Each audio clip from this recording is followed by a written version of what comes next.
भीष्म पितामह आदर्श पितृभक्त, आदर्श सत्य प्रतिज्ञ, शास्त्रों के महान ज्ञाता तथा परम भगवत भक्त थे।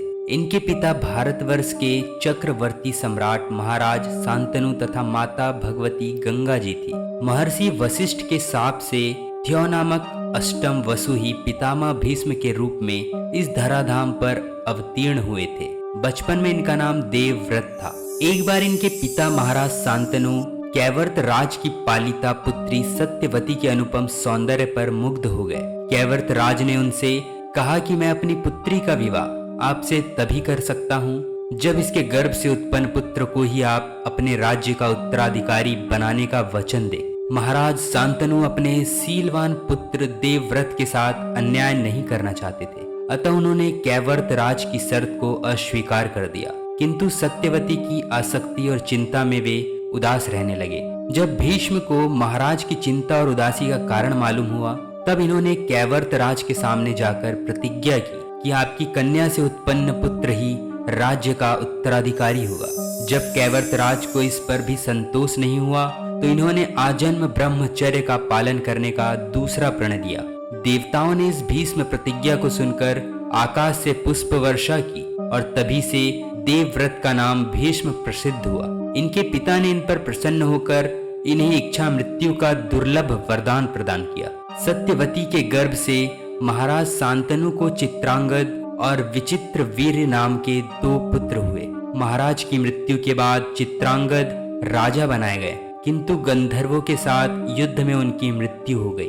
विचित्र वीर अभी बालक थे। उन्हें सिंहासन पर आसीन करके भीष्म जी राज्य का कार्य देखने लगे। विचित्र वीर के युवा होने पर उनके विवाह के लिए काशीराज की 3 कन्याओं का बलपूर्वक हरण करके भीष्म जी ने संसार को अपने अस्त्र कौशल का प्रथम परिचय दिया।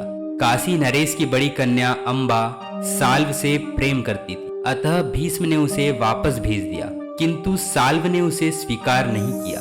अंबा ने अपनी दुर्दशा का कारण भीष्म को समझकर उनकी शिकायत परशुराम जी से की। परशुराम जी ने भीष्म से कहा कि तुमने अंबा का बलपूर्वक अपहरण किया है, अतः तुम्हें इससे विवाह करना होगा, अन्यथा मुझसे युद्ध के लिए तैयार हो जाओ। परशुराम जी से भीष्म का 21 दिनों तक भयानक युद्ध हुआ। अंत में ऋषियों के कहने पर लोक कल्याण के लिए परशुराम जी को ही युद्ध विराम करना पड़ा। भीष्म अपने प्रण पर अटल रहे। महाभारत के युद्ध में भीष्म को कौरव पक्ष के प्रथम सेनानायक होने का गौरव प्राप्त हुआ। इस युद्ध में भगवान श्री कृष्ण ने शस्त्र न ग्रहण करने की प्रतिज्ञा की थी। एक दिन भीष्म पितामह ने भगवान को शस्त्र ग्रहण कराने की प्रतिज्ञा कर ली। इन्होंने अर्जुन को अपनी बाण वर्षा से व्याकुल कर दिया।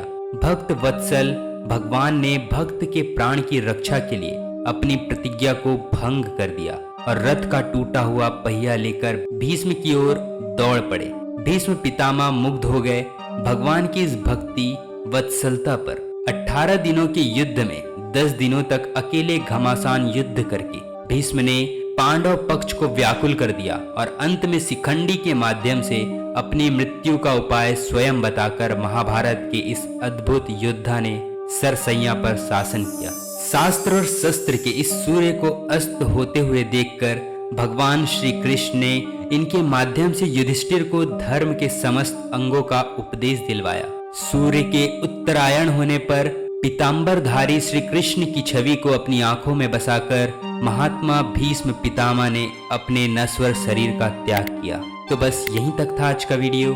मिलते हैं एक और नए वीडियो के साथ, तब तक के लिए बी सेफ। जय हिंद, धन्यवाद।